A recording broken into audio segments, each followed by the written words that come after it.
Il s'agit en vérité d'une réforme très sensible qui porte sur la finalité même de tout système éducatif.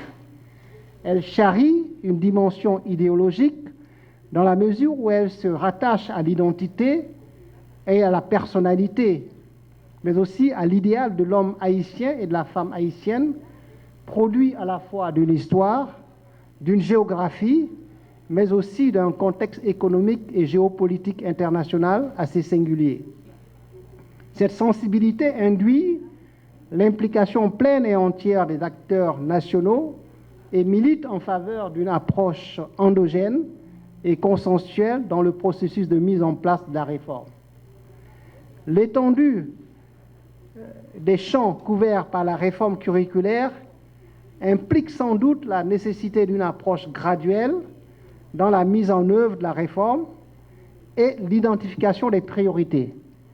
Au nombre de celles-ci, nous pensons que la prise en compte des points suivants pourrait contribuer à la réussite de la réforme. Premièrement, le prototypage de l'homme haïtien, ce qu'on peut désigner par l'homo haïtianus, pour donner une guidance, une orientation, un contenu pratique et opératoire à la vision stratégique gouvernementale. Le deuxième point que nous pensons important, c'est la restauration de la conscience historique à travers les programmes à concevoir, toutes disciplines confondues, pour assurer les liens de temporalité, le continuum entre le passé, le présent et le futur. En l'occurrence, il s'agit ici d'un passé glorieux et gratifiant dont les bénéfices psychologiques pourraient servir de vecteur de transformation d'un présent difficultueux pour se projeter vers un avenir beaucoup plus radieux. Cet exercice nous semble nécessaire dans l'élaboration du récit national qui transcende l'événementiel pour s'inscrire dans la longue durée, celle des histoires sociales, culturelles et économiques qui ressortent comme les fondements des réussites antérieures. C'est volontairement que le concept de récit national a été préféré à celui de roman national avec ses connotations subjectives qui ont tendance à nous enfermer dans l'inertie du passé au lieu de nous projeter dans une dynamique auto-entretenue de changement qualitatif. Il s'agit en vérité d'une approche à la croisée de l'historiographie et de la prospective qui fait la part belle à la science et à la technologie, l'intelligence artificielle, les nanotechnologies, la robotique, la biomécanique, l'astrophysique, etc., et prend en compte les défis environnementaux et sociétaux actuels et futurs. Nous sommes particulièrement ravis de participer à cet événement parce que nous pensons qu'il marque un jalon important dans le processus de transformation curriculaire qui a été initié par le ministère. Nous tenons à exprimer notre sincère reconnaissance à toutes celles et à ceux qui ont rendu possible le travail qui va être présenté pendant ces 2 jours. Bien entendu, Monsieur le ministre de l'Éducation, le directeur général, les membres du comité technique de pilotage, les experts en éducation, les partenaires techniques et financiers, ainsi que toutes les parties prenantes engagées qui ont été consultées pour l'élaboration de ces 2 documents qui nous semblent cruciaux. La réforme curriculaire est un processus complexe qui exige une réflexion approfondie et une collaboration étroite entre toutes les parties prenantes. C'est un processus qui implique une vision claire, un investissement à long terme, des ressources adéquates et un engagement soutenu. Une réforme curriculaire bien conçue et menée à terme à la capacité de transformer l'éducation en un moteur puissant de développement humain, économique, social et culturel. Et c'est avec cette conviction que l'UNESCO, en collaboration avec le Bureau international d'éducation, s'est engagé à soutenir Haïti dans cette entreprise nécessaire et aussi ambitieuse. Nous apportons notre expertise technique internationale comparée, nous accompagnons les processus de consultation et de dialogue entre les différentes parties prenantes pour contribuer au succès de cette entreprise. Et nous sommes très heureux de pouvoir accompagner le ministère et tous les acteurs impliqués dans ce processus de réforme jusqu'à, enfin, nous l'espérons encore pour plusieurs années à venir. Chers participantes et participants, nous allons être réunis ces 2 jours prochains pour présenter, comme il a déjà été dit, de manière officielle les constats du rapport d'État sur le curriculum et une proposition de feuille de route qui, nous l'espérons, pourra être un outil vraiment utile et pratique pour guider et fédérer l'ensemble des acteurs de la chaîne curriculaire qui ont la responsabilité de mettre en œuvre cette réforme. Nous lançons aujourd'hui cet atelier autour de la transformation du système éducatif à travers une réforme curriculaire pour circonscrire les discussions précisément autour de ce plan commun que souhaite être cette feuille de route pour transformer le système en profondeur afin de le rendre plus accessible, plus équitable, plus performant et plus résilient. Pour qu'un enfant grandisse, il faut tout un village. Cet exercice, ça n'a pas été fait aujourd'hui. Côté ministère, a réuni non seulement professionnels dans le domaine de l'éducation, penseurs, chercheurs, praticiens, mais gens qui ont bénéficié, gens qui ont utilisé services éducatifs pour nous réfléchir sur la transformation de l'école. Pour qui ça? On a fait exercice ça. Et c'est peut-être 2 mots ça, on va dire seulement en guise d'introduction. Pour qui? Pour qui ça? Je prends 2 exemples que je vive semaine dernière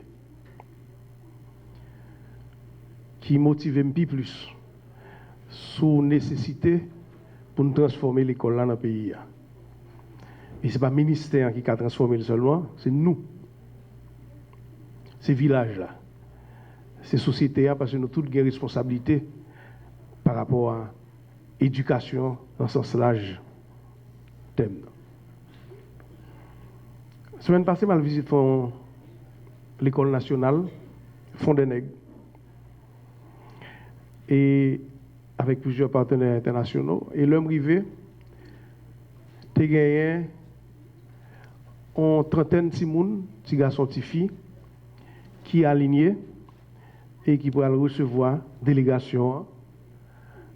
Et premier geste, commencer par chanter, puis accueillir nous. Mais son musique, son chant, toujours qu'on entendait dans chaque fois que je comme ministre, que pour accueillir le ministre. On dirait que c'est hymne national depuis après recevoir le ministre. Mais c'est toujours même gentil de chanter côté malé. Bienvenue, bienvenue parmi nous. Et si nous avons souffrance, puis réciter une musique qui n'est pas ni créole ni français. Et je me suppose que ce n'est pas moi-même seulement qui fais l'expérience là, parce que moi, pile tête secoué, en pile fois en aller, en pile côté majorité petit pays à l'école, il y a chanté musique puis accueillir, autorité qui vient, et musique là pas ni créole ni français. L'heure fin de chanter, moi j'ai témoin qui était là même, moi expliquez-moi ça nous chanter. Pendant quelques minutes, pas de monde qui répond, il y en a regardé l'autre. Mais à la fin, il y a un qui lève le doigt et dit moi content ouais nous. Tout n'est pas perdu. Mais ça montre qui route qui était pour faire. Pour que tout le monde sache. Monsieur, si nous te dit, préparons une musique, yo même yo fait pour accueillir autorité qui viennent là, visiteurs qui viennent là. Monsieur, non seulement que musique yo connaît, mais yo t'a fait bonne musique. Sous te un nombre de jours t'a fait entre eux, yo t'a fait combit pour faire chant, et yo t'a chanté. Ça c'est la première histoire que je voulais partager avec vous pour qui ça nous chita là aujourd'hui. Moi t'ai visité une coopérative qui a fait manger local pour cantine scolaire dans Plaine d'Abraham dans Nip. Semaine passée tout. L'homme arrivé, nous finissons de rencontrer membre coopérative là, et puis nous avons visité un moulin qui a fait du riz, qui a transformé du riz, avant on mettait dans sachet pour que acheter du riz local pour cantine scolaire. Et pendant la visite là, nous rencontré personnellement, regard tombé sur une petite fille qui dans tête pratiquement tout ça côté au fin transformé du Rio et puis l'inactivité, concassage, l'inactivité, ça qu'a fait dans le domaine du Rio. Ça attire l'attention, mal parler avec elle. Je dis ça l'a fait là. Parce que tête Marie, tant que Madame Sarah, la travaille tant que tout le monde. Et puis il dit, l'Ibam non, il est Wenjini Joseph. Il dit, l'école Kaimer, en 6e année, quoi. Et puis il me fait conversation en français avec tout, impeccable. Il répond, Jean doit répondre en français. Il parle en créole, Jean doit parler en créole. Et puis, tant que tout l'autre, les matins, les laousés, pieds dans la rousée, là le planté, là l'école, après-midi, là travail tout. Là participer à nos activités ITAP, nos activités production. Et puis, on a réfléchi, qui ça nous va faire pour Timoun Zayo, papa mi 93% Timoun, puisque nous imposons en l'école qui n'est pas adaptée, il n'y a pas l'échouer et puis nous disons pas intelligent. Tant que nous-mêmes qui fait partie peut-être 7% qui échappent, qui finit l'école secondaire, ou même 3% qui finit par entrer à l'université, ça n'a fait pour 93% de Timoun Zayo. Que nous imposons en modèle l'école, même 4 scolaires Haïti, on ne connaît pas bien. Parce que Timoun Zayo, il va même connaître si vous faites nos sections communales, moi-même en particulier, nous toutes, nous n'avons pas une représentation toute bonne du territoire.